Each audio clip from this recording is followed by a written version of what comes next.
Dutch Bangla ব্যাংকের Nexus digital black card কিন্তু একটি আবেগ।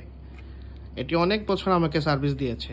এই কার্ড মাধ্যমে আজকে শেষবারের মতো আমি এটিএম বুথ থেকে কিছু টাকা উত্তোলন করে নিয়ে আসলাম, যেটা আমি ভিডিও শেষে সংযুক্ত করে দিচ্ছি। এবং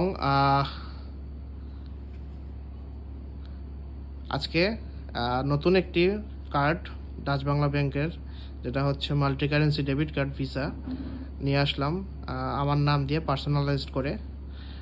এটি Dutch Bangla bank newly release করেছে এবং সেটা হচ্ছে একটি মাল্টি কারেন্সি কার্ড। আশা করছি এই কার্ডের মাধ্যমে আমি আগামীতে লেনদেন করব।